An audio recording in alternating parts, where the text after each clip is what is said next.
Oi, gente, mais um Mãos Solidárias no ar, mais uma história de uma instituição para vocês conhecerem um pouquinho mais.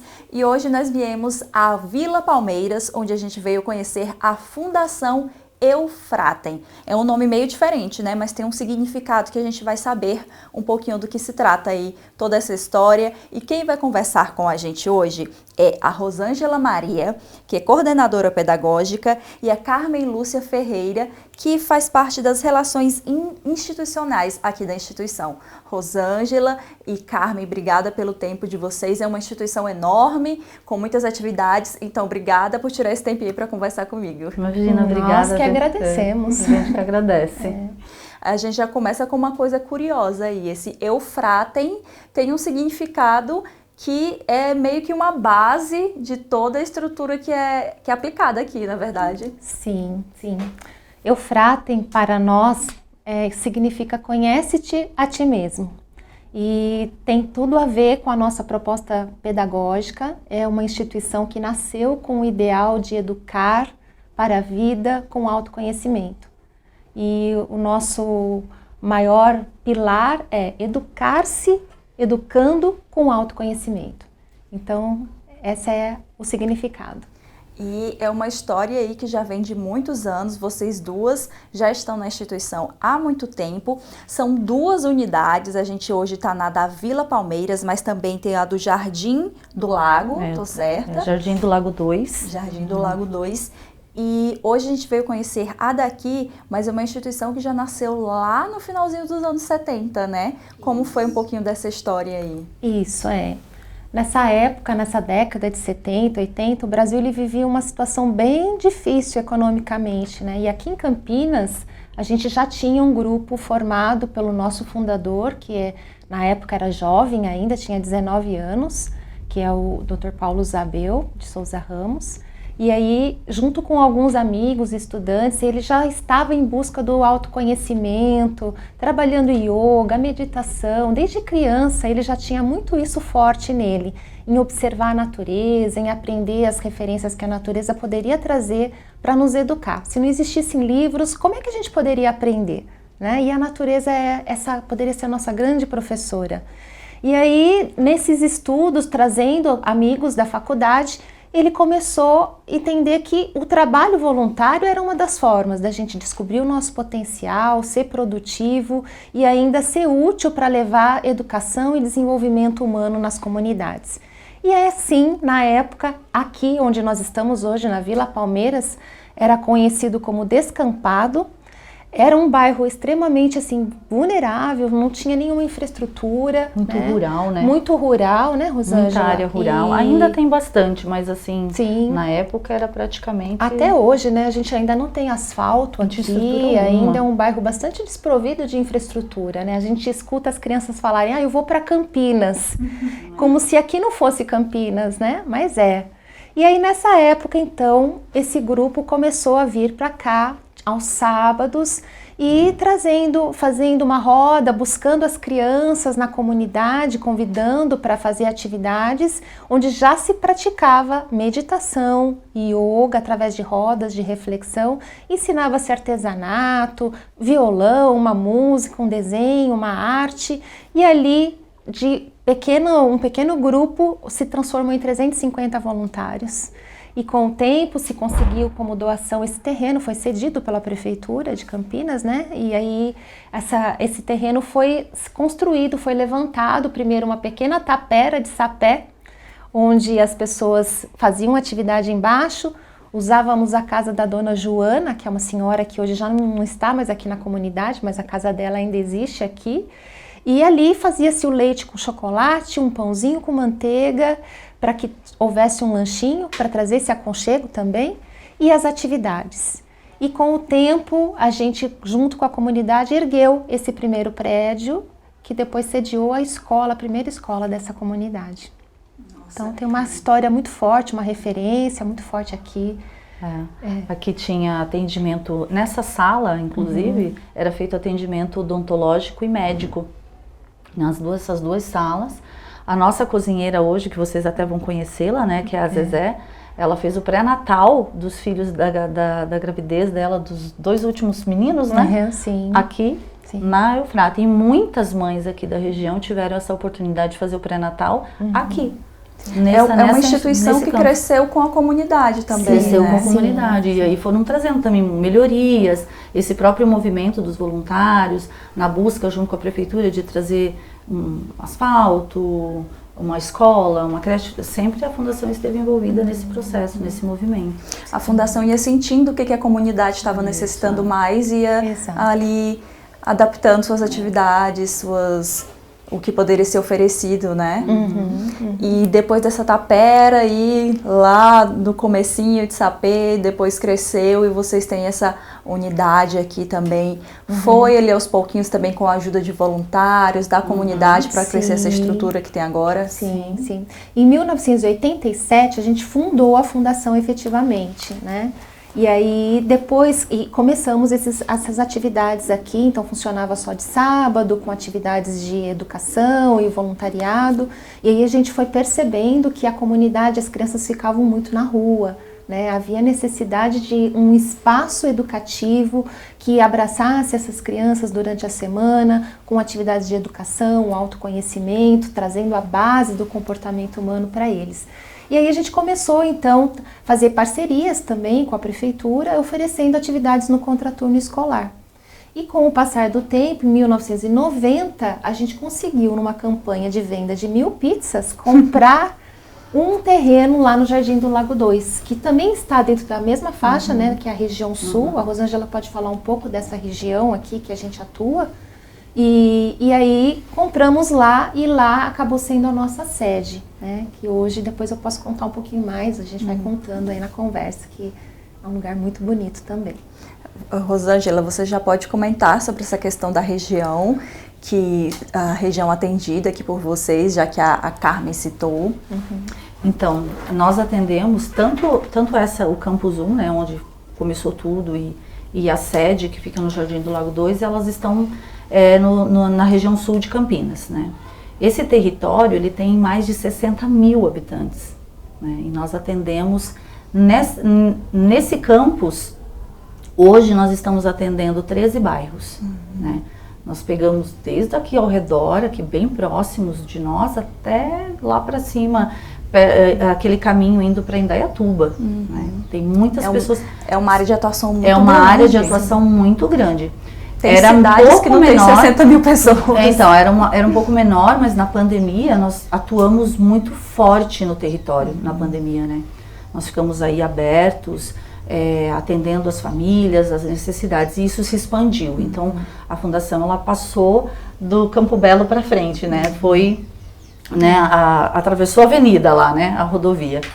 E na outra unidade, nós atendemos 14 bairros também. Todos aqueles bairros atrás do The Royal Palm Plaza, São José, Bandeira, do outro lado da pista da Santos Dumont, né? Parque Osiel, Monte Cristo. Então, assim, no total, são 27 bairros, né? 27 bairros atendidos, que nós temos famílias, crianças que vêm para fazer atividades dentro da instituição, né? Ou então, a abrangência que nós temos hoje, ela é grande. E dentro aqui, desses bairros aqui, nós somos a única instituição que atendemos o programa 6 a 14, né, hoje. E que é um programa que, por exemplo, está acontecendo agora de manhã, nesse período da manhã. E vocês têm um panfletinho que me deram para ler ali no começo, e aumentou, né, de 2020 para 2021, aumentou a atuação dos bairros de vocês. Então essa abrangência, ela veio por conta também da pandemia, né, por esse atendimento que nós não paramos, nós estávamos sempre ali próximos da comunidade, né, e é uma comunidade muito carente mesmo. Ela é carente de educação, tem creches, mas ainda não é suficiente, então tem muita criança fora da escola, principalmente crianças aí de 4, 5 anos, né? Quando as mães tentam transferência, é difícil, porque as vagas são poucas. Então é um território que necessita mesmo desse trabalho, sabe?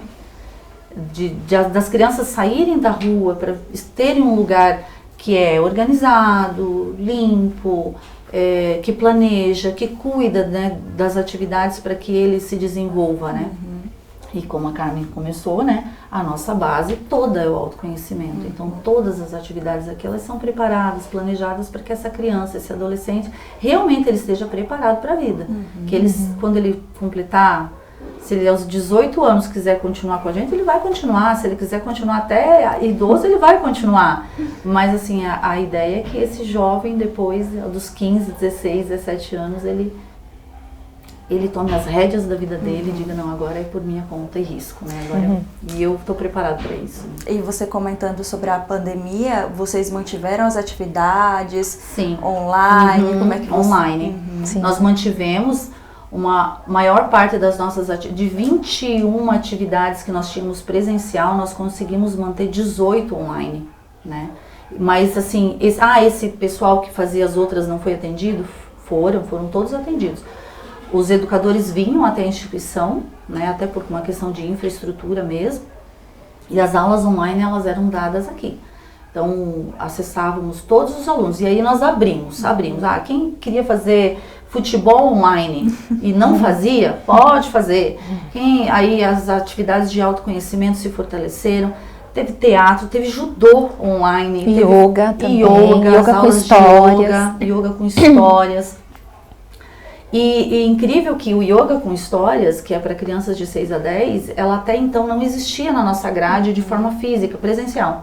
E ela se fortaleceu no online. E hoje nós temos essa oficina, essa atividade presencial, e as crianças amam, né? E outras atividades que jovens e adolescentes não faziam, às vezes até, né, não quero fazer isso, né, é chato. Teve o contato no online. E depois, quando retornaram, eu quero fazer essa atividade. Teve um retorno positivo, então, para as crianças nesse sentido, aulas delas participarem. Nós criamos um canal no YouTube.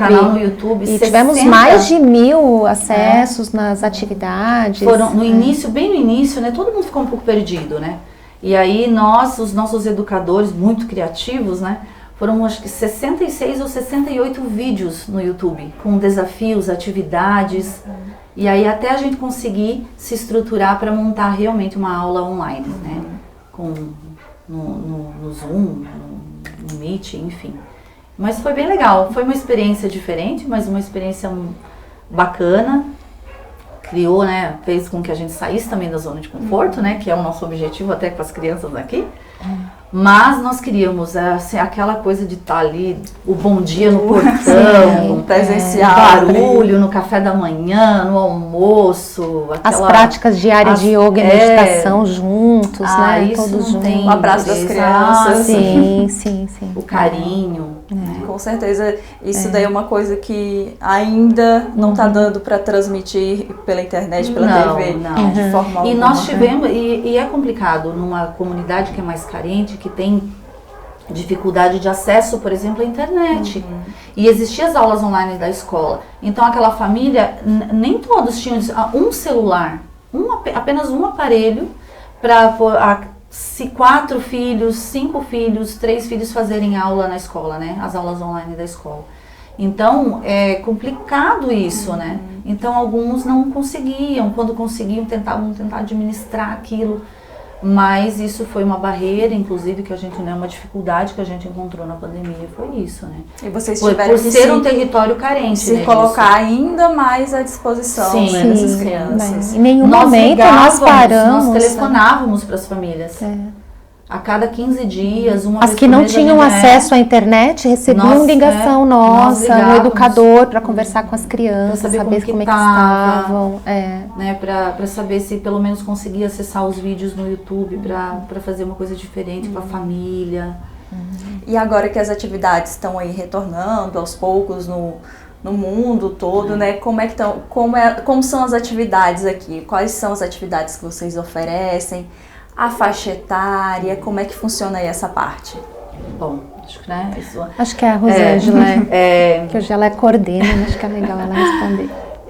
O retorno foi assim, fantástico para nós, porque nós achávamos que iria começar assim bem devagarinho, né? E não, nós fizemos uma pesquisa antes, nós fizemos uma pesquisa de interesse, né? Quem gostaria de voltar presencialmente e quem gostaria de manter ainda as aulas online, né? Porque a gente achou que esse híbrido iria por muito tempo, né?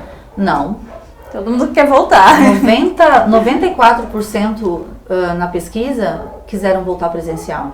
E aí essa volta mesmo, ela foi gradativa, né? Mantendo o presencial, mantendo o online, mas não durou por muito tempo, assim. Em junho, nós estamos agora em junho do ano passado, que a gente retornou, né? Sim, foi. Agosto nós já estávamos praticamente com todos. Mas eu entendo totalmente as crianças, gente, porque o espaço realmente é convidativo. É um espaço amplo, tem 2 quadras, uma embaixo, uma na parte de cima, tem refeitório, tem muita árvore, tem passarinho, tem macaquinho, tem tudo, tem flores. Então não tem como a criança não querer vir para um espaço desse. E com uma equipe tão... que passa tanto carinho, tanto cuidado como... vocês estão vendo aqui e ainda vão conhecer também o espaço físico. Então, hoje nós atendemos nesta unidade 270, né, crianças e adolescentes, jovens e adultos no total, mais 270 na outra unidade. Então, são 540, porque essa é a meta, né? Essa é a nossa meta estabelecida, né, dentro do nosso termo de colaboração com a Prefeitura de Campinas. Aqui nesta unidade nós atendemos 2 programas, então são atendimentos diferenciados, um pouquinho na questão de tempo dentro da unidade. Na parte da manhã nós temos uma meta de 60 crianças e adolescentes e a gente só atende essa faixa etária de 6 a 14 anos de manhã. E este programa, ele tem o benefício da criança e o adolescente vir todos os dias. Então ele chega, ele toma café da manhã conosco, ele faz a prática de yoga e meditação por 30 minutos. E aí após esse momento, né, que até conseguiram pegar um pouquinho, gravar um pouquinho, é que cada grupo vai para a sua oficina. Então hoje nós temos teatro e o Refletir e Brincar, que é uma atividade de autoconhecimento para crianças de 6 a 10. Então essa faixa etária ela é separada, dividida ali. E de manhã, e aí às 11 horas eles saem, né, da atividade deles, que daí eles já fizeram aquela roda de reflexão, que isso é um hábito nosso dentro do nosso percurso pedagógico, que tem o passo a passo do dia, né, a nossa rotina. E aí eles vão para o almoço. Então esse grupo da manhã, ele almoça aqui, ele almoça todos os dias, né? E aí são várias atividades, tem teatro, tem futebol, tem balé, tem judô, autoconhecimento, música, né, que é educação musical, futebol. O futebol de várias faixas etárias. E são fixos os dias? São fixos, então na segunda-feira de manhã eles vêm para fazer futebol e o judô, né? Na terça-feira, teatro e o Refletir e Brincar. Na quarta-feira tem informática básica para os adolescentes. E aí, mais atividades de corpo e movimento, esporte, cultura, artes em geral. Na quinta-feira também tem. Sempre a gente tenta colocar uma atividade artística com uma atividade esportiva para atender aí todos esses públicos, né? E aí, à tarde, é um outro programa. No Centro de Convivência, então, é essa faixa etária, né, que nós atendemos à tarde, dos 6 anos até a idade que você quiser vir ou conseguir vir, né?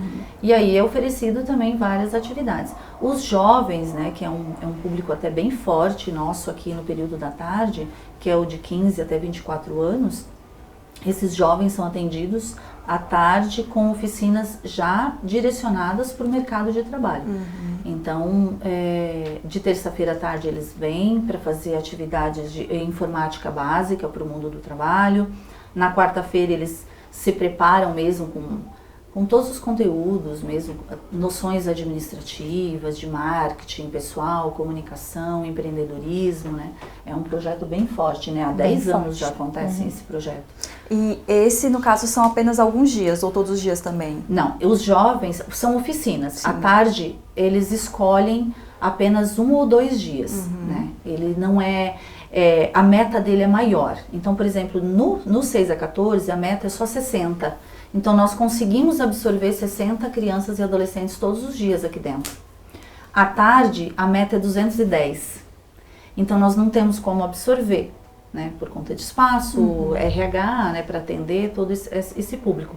Então a gente divide, são várias oficinas, são ofertadas oficinas também no período da tarde, onde essa criança, ela escolhe, ou esse adulto escolhe qual oficina ele pode fazer.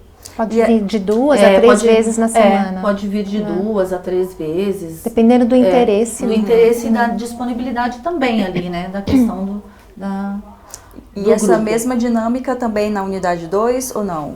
Na unidade 2, que é na verdade é a sede, né? Que é a sede, lá não tem os 2 programas, lá é um só, que é o Centro de Convivência Inclusiva Intergeracional, que é o desenho dele, a estrutura é a mesma daqui da tarde. Então eles escolhem de 2 a 3 vezes, 2 a 3 oficinas, e aí ele permanece naquela oficina até finalizar o ano, né? Se ele, no meio do caminho, quiser trocar, ele troca, ele experimenta. Nós temos o hábito de que no início do ano, eles fazem atividades de férias, né? Então vem todo mundo, né? Vem todos os dias, eles podem vir os dias e experimentar um pouco de tudo. E aí depois de uns 15, 20 dias experimentando, aí eles escolhem. Aí eles podem escolher aquilo que eles se identificam mais, para desenvolver as habilidades deles, enfim. E lá também são 270 e atendidos, lá é 270. Sim. E aí de manhã e à tarde acontece o mesmo programa. Aqui não, aqui são 210, mas acontece só no período da tarde. E aí eles têm o lanche à tarde. Eles já vêm, né, almoçados, eles entram às 1h40 e é o mesmo percurso pedagógico. Vão para o yoga, meditação, e aí depois eles vão para a oficina. Terminando a oficina, fazem a roda de reflexão, que é uma roda onde todos conversam sobre o dia, sobre o comportamento deles, né, como que foi. Eles fazem uma autoavaliação e uma avaliação de o que eles aprenderam daquilo que pode servir para a vida. Né? Então a informática é uma ferramenta de autoconhecimento e educar para a vida. O refletir e brincar é uma ferramenta para modificar o meu comportamento. O futebol, qualquer esporte. A base de vocês é essa, muito forte do autoconhecimento. É o comportamento humano. Então, tem a ver com essa... A gente dá sempre aquela pesquisada no site para ver as informações. Tem a ver com essa pedagogia eulosófica? Tem a ver com isso? Sim, tudo a ver. Do que se trata isso? A pedagogia eulosófica, ela é uma pedagogia embasada na ciência do autoconhecimento, que nós chamamos de eulosofia, que tem como base as pesquisas e estudos de mais de 40 anos do nosso fundador, que começou lá com 19 anos, mas desde criança já estudava a natureza e a si mesmo, e aí ele foi construindo esse processo de autoconhecimento. Desenvolveu 2 livros, dos quais a venda dos livros também reverte para a nossa instituição, né? E uma cosmovisão, que fala sobre o autoconhecimento, sobre essa ciência. E o nosso trabalho, a pedagogia eulosófica, ela, na verdade, a eulosofia, que é essa ciência, ela integra a filosofia, a psicologia e a pedagogia, como formas de promover o desenvolvimento do ser humano, né? Então, a filosofia é para a gente entender a nossa origem, a nossa história, quem sou, né? A psicologia é para entender a mente humana, como é que a minha mente funciona, o meu comportamento, o que eu tenho que eu posso fazer melhor. E a pedagogia, como é que eu posso me educar, né? E descobrir o meu verdadeiro potencial. Porque a gente percebe muito que o que mais hoje dificulta a nossa vida no dia a dia é o comportamental. Por exemplo, se eu tô com preguiça ou se eu tô ansioso, eu tenho dificuldade de ter foco e atenção. Eu fico disperso, eu como além daquilo que eu preciso, ou eu falo demais, né? Então, esses desequilíbrios que são o nosso universo de conflitos acabam gerando a perda do nosso potencial. E a pedagogia holosófica, ela vem justamente para oferecer ferramentas para que a gente possa se educar. Primeiro, se autoconhecer, descobrir quem nós somos, utilizando as ferramentas que nós temos, que são 5 movimentos do autoconhecimento. O primeiro é o observar, que é aprender a olhar para si mesmo, o refletir, aprender a analisar, que é diferente de pensar, que a gente pensa o tempo todo, mas entender que eu não sou o meu pensamento e que eu posso refletir e elaborar melhor o meu pensar, muda todo o nosso cenário no nosso cotidiano. tomar uma atitude, decidir internamente como eu vou fazer, o que eu preciso fazer, planejando-se internamente com seus recursos internos e buscando aquilo que me falta para que eu possa ser mais produtivo. Agir, colocar em prática e saber esperar o tempo das coisas acontecerem, dando continuidade nesse processo. Ai, gente, acho que eu vou vir aqui passar uns 15 dias na Fundação Fratem, assim, sabe? Para sair um ser humano melhor, para ver se organiza as ideias. Essa pedagogia, ela é para o ser humano, não é uma pedagogia focada na criança em si, ela é para o ser. E a gente entende que todos nós somos educadores, todos, independente. Eu sou pedagoga, por exemplo, sou psicopedagoga também. Mas qualquer ser humano tem que ser um educador, primeiro de si mesmo. A gente fala, os nossos primeiros filhos são os nossos pensamentos, as nossas emoções. Se eu não trabalho, a gente não aprendeu isso na escola, né? Como é que eu cuido desse universo interno? Então, é muito importante a gente aprender essas ferramentas. E a pedagogia holosófica, ela oferece isso tanto para os educadores que estão aqui, porque como é que eu vou educar se eu não consigo nem trabalhar comigo mesmo? Né? Então, é muito importante que o educador, a gente tenha as formações pedagógicas aqui mensais, onde a gente aprende o que é a mente, como é que nós formamos os nossos pensamentos, as nossas emoções, como é que eu aprendo a lidar com esse universo de conflitos e soluções que nós construímos com as nossas experiências cotidianas, cada um traz a sua história. E aí o educador tem a sua história, a criança tem a sua história. Então a nossa pedagogia, ela fala que existe um enredo pedagógico aí, né? Onde o movimento da vida do educador, há uma sinergia com a da criança. Né? Então é muito importante que hajam ferramentas para que o educador se perceba e fala, opa, aquela criança me irritou, mas me irritou por quê? Né? E aí eu não posso fazer diferença, eu tenho que me irritou porque ela tem algo que eu também tenho. Então como é que eu vou trabalhar com ela? A gente vê que é uma equipe realmente preocupada com o bem-estar da criança, do adolescente ou do adulto que vem aqui, que se prepara, que busca mais informação, mais conhecimento para poder garantir que essa criança, essa pessoa, esse ser tem esse autoconhecimento também. Até porque vocês têm uma gama muito grande de pessoas, são mais de 200 atendidos aqui, e ainda tem outra unidade, são muitas cabeças para lidar, muitos pensamentos. E falando nesse sentido das vagas, das pessoas, como é que funciona aí essa questão? Existe uma triagem e vocês estão com um limite de vagas? Tem oportunidade para mais gente? Como é que está essa parte aí? Então, isso é uma... Se nós pudéssemos, nós atenderíamos todo mundo, né?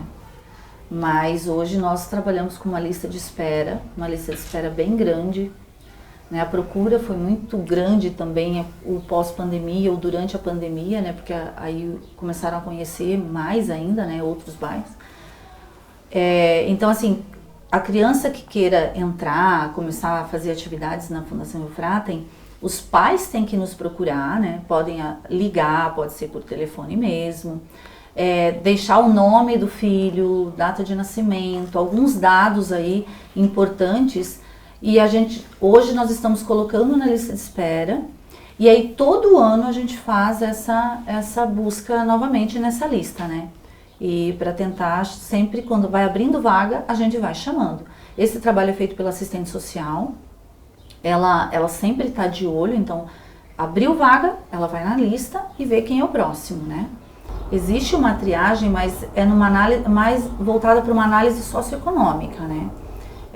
O que às vezes a gente chama de público prioritário, né?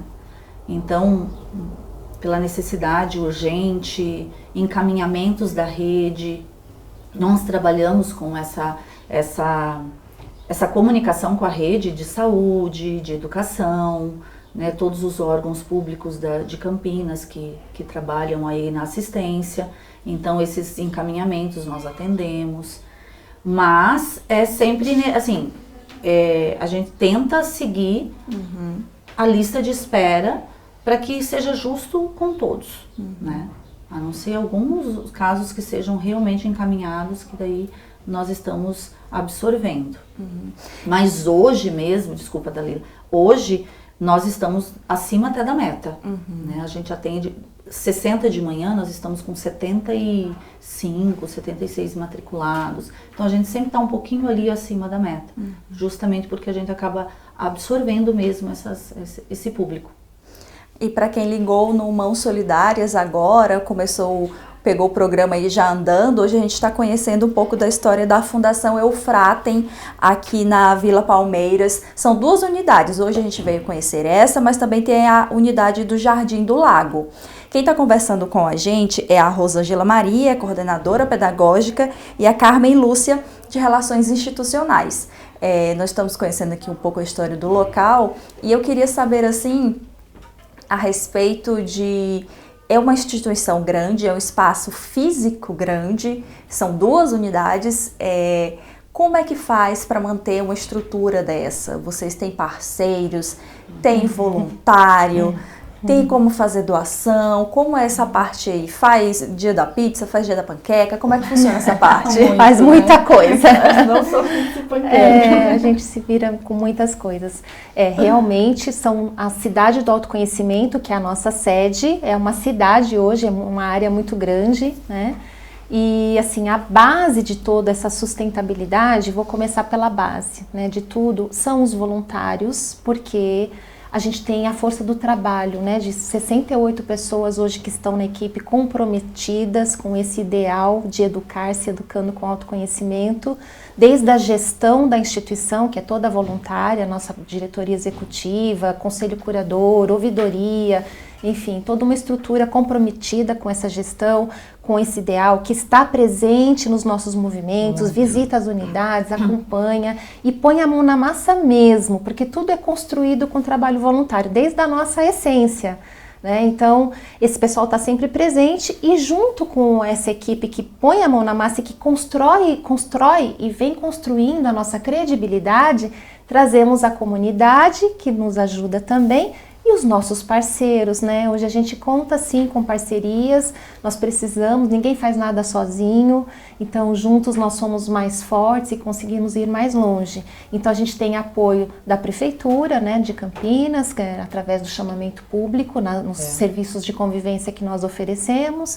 Temos as empresas que nos apoiam através de destinação de imposto de renda. A gente tem o Instituto Robert Bosch, Instituto 3M, Fundação John Deere, Stoller do Brasil, temos Unisoma. Também a Unisoma, 11 anos a Unisoma. Sim, Chain Trend, muitas empresas. A gente aqui, se fosse falar, nós temos várias, lá no nosso site é possível ver esses parceiros que nos apoiam. Mesa Brasil com doação de alimentos, não é só recurso financeiro, doação de pessoas que doam para o nosso Bazar do Bem, que é um evento muito importante para nós, que a gente realiza na comunidade e também no espaço central lá no Taquaral. E mesmo quando é na comunidade, há 2 semanas fizemos o Bazar aqui.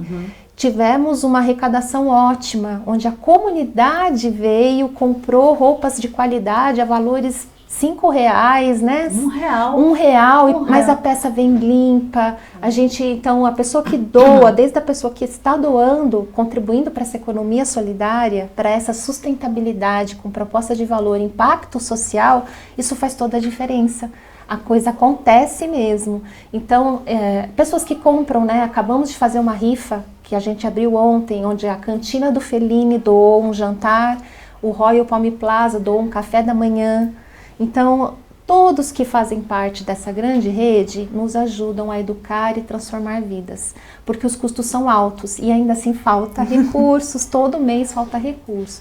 E aí a gente tem a campanha da Nota Fiscal Paulista, que é uma loucura, todo mês a gente corre abrindo novos comércios.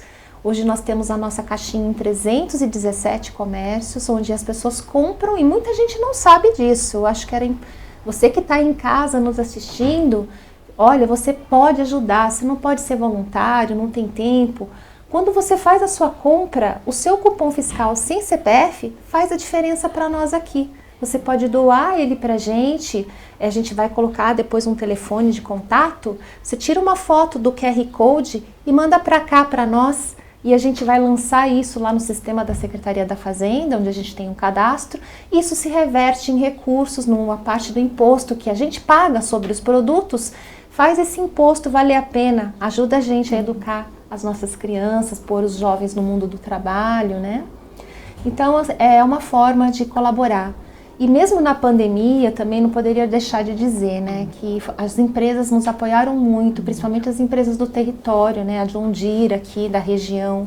Muitas das cestas básicas que nós doamos, produtos de higiene, limpeza, o próprio Mesa Brasil, enfim, todos que nos abraçaram mesmo e possibilitaram que a gente pudesse oferecer esse apoio solidário às famílias. E sempre é uma forma de ajudar. E a gente está sempre precisando, sempre. Para quem já acompanha o Mãos Solidárias há algum tempo, sabe que a gente deixa passando aqui as informações em cartela com os números, conta bancária, Instagram, e-mail, telefones de contato, para vocês pegarem esses numerozinhos aí, essas informações para entrar em contato, fazer a ajuda da sua forma que você puder, seja voluntária, seja divulgando, seja com alguma ação. Então, sempre fica aqui passando durante o programa. Quando for depois para o YouTube, você pode até ver ali com mais calma, pausar e anotar bem direitinho. Carmen e Rosângela, obrigada pelo tempo de vocês. Se vocês quiserem deixar um último recado, um convite, o que seja, eu deixo esse tempinho aí para vocês. O momento aí, o que vocês quiserem falar, fiquem à vontade. Bom, a gente que agradece, né, a visita. Obrigado por ter esse espaço para a gente divulgar o trabalho, né, que é feito na comunidade, que, como a Carmen falou, é uma rede de apoio que cada vez cresce mais, né? E só cresce também por conta do trabalho que vocês desenvolvem. Então, muito obrigado pela visita. A próxima vez venham fazer yoga e meditação conosco. Convido a todos para virem, né, meditar, fazer yoga e é isso, muito obrigada. Eu vou vir aqui para passar uns 15 dias aqui no Você pode vir, vem fazer futebol, fazer artes. Nós recebemos acho que foi em 2018, a visita de 3 pessoas da 3M da Inglaterra, da Finlândia e do Canadá. Eles ficaram 15 dias imersos na fundação, eles vieram justamente para nos ajudar a melhorar a nossa comunicação, nos ajudar a captar mais recursos, mostrando o nosso trabalho de autoconhecimento. E eles, o Jens, que era o finlandês, a Angela e a Avni, no final falaram, olha, eu queria que os meus filhos tivessem uma escola, um lugar como existe aqui. Para nós isso foi muito gratificante, porque a gente sabe que a Finlândia é conhecida como uma das melhores educação do mundo, né? Então, gente, olha, primeiro, obrigada por essa iniciativa de percorrer as organizações, mostrando o bem que se faz e quanto isso é importante. Enquanto tantas televisões, canais mostram tantas coisas ruins, a gente ter oportunidade. E você que está em casa, quer ajudar, vem ser voluntário. Todo último sábado do mês, a gente tem o Conhecer o Fratem. Entra no nosso site, escolhe a data que você quer nos conhecer, vem fazer parte desse movimento, vem nos ajudar a construir os nossos espaços inspirados na Grécia Antiga, vem nos ajudar a digitar notinhas, doa sua notinha e juntos a gente vai fazer um mundo melhor. Muito obrigada. A gente que agradece, Carmen, Rosângela, obrigada pelo tempo de vocês, de contar essa história aqui pra gente. A gente espera que o Mãos Solidárias esteja fazendo realmente aí esse trabalho de conscientizar as pessoas, de mostrar aqui as instituições e quem sabe fazer uma mudança aí do outro lado para que a mudança chegue aqui nas instituições.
nossa conversa aqui na Fundação Eufratem continua e a gente vai conhecer um pouquinho da história da Daiane Dias. Daiane, obrigada que você parou seu serviço para conversar com a gente.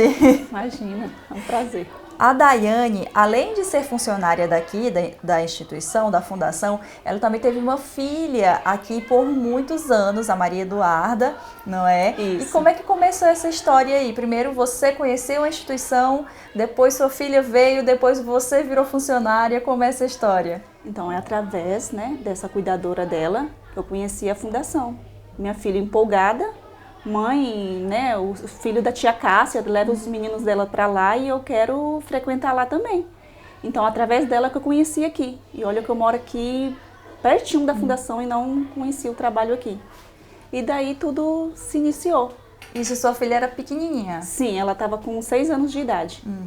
E ela ficou aqui até os 15 anos. Conheceu um dia e fiquei, mãe, quero voltar, quero ir, se empolgou. Sim, se empolgou, chegou em casa, né? Falou aqui dos filhos da cuidadora dela que frequentava, se empolgou e queria também frequentar a fundação. Aí, a partir daí, tudo se iniciou. E você veio conhecer também, né, o espaço, ver como é que eram as atividades. Sim, aí depois eu vim, né, um dia trazer ela, né, e conhecer também como que eu trabalho aqui da fundação, conhecer um pouquinho mais. E você me contou antes que ela começou pequenininha e foi até vários anos, então foi muitos anos que ela ficou na instituição, né? Sim, bastante tempo. Ela ficou dos 6 aos 15 anos na Fundação Eufratem. E como foi essa experiência aí? O que ela fez de atividade? Hoje ela já é maiorzinha, já tem entre 15 e 16 anos, Isso. né? E tá na guardinha por conta das atividades aqui, né?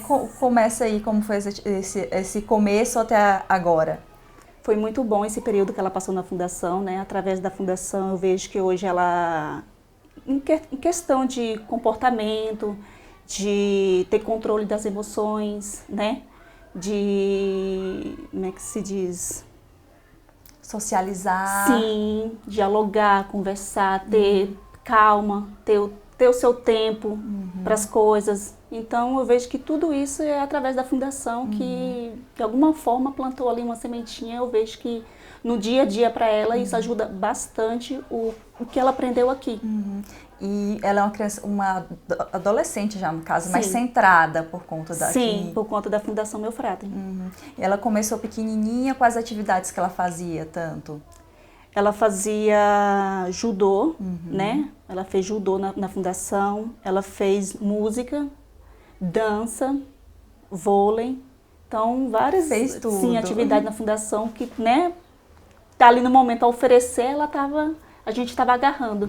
Você sente que, assim, as atividades que ela fazia aqui, o dia a dia aqui, mudaram, formaram a cidadã, a adolescente que ela é hoje? Você sente que teve ali essa sementinha mesmo? Sim, eu sinto. Eu sinto que essa sementinha que foi plantada ali, eu sinto que no dia a dia dela eu vejo, né, o comportamento, o jeito de conversar com as pessoas, o tempo certo para as coisas acontecer, em relação ao comportamento, no dia a dia dela, tempo de esperar. Então, a Fundação plantou ali uma sementinha que eu vejo que hoje, em dia a dia, tudo que ela vai fazer, acho que ela também tem um pouquinho daqui, né?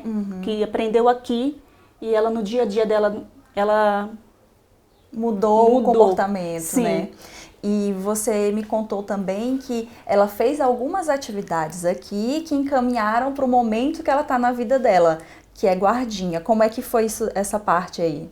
Isso, aí ela com uns 14 para 15 anos, né, ela começou a fazer a preparação para o mercado de trabalho, né, e fez durante um ano, um bom tempo aqui, né, se preparando mesmo, e daqui a fundação encaminhou os jovens, né, não só ela, mas o jovem, todo o grupo dela ali para a guardinha, e hoje ela frequenta a guardinha e tá lá, né, aprendendo também e na oportunidade certa para arrumar o seu primeiro emprego de jovem aprendiz. Por meio aqui da Eufratem. Meio da Eufratem.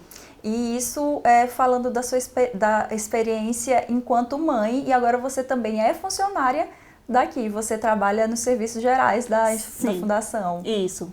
Eu trabalho aqui na limpeza, né, na organização, ajudo e também dou um apoio à Zezé, que é a cozinheira, né, na cozinha.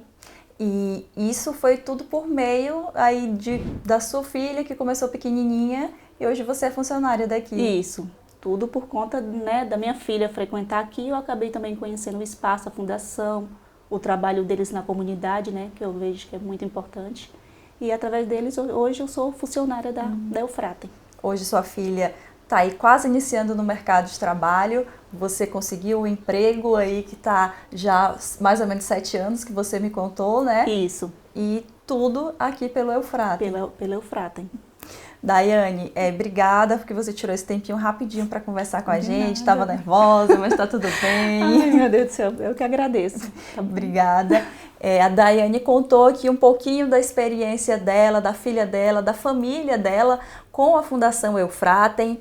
Eu espero que vocês aí do outro lado também tenham conhecido um pouco dessa instituição, tenham ficado felizes de conhecer mais essa história e que de alguma forma tenha tocado aí você aí do outro lado para poder conhecer o local, para fazer uma doação, para fazer um voluntariado. As portas daqui estão abertas, como a Rosângela e a Carmen falaram.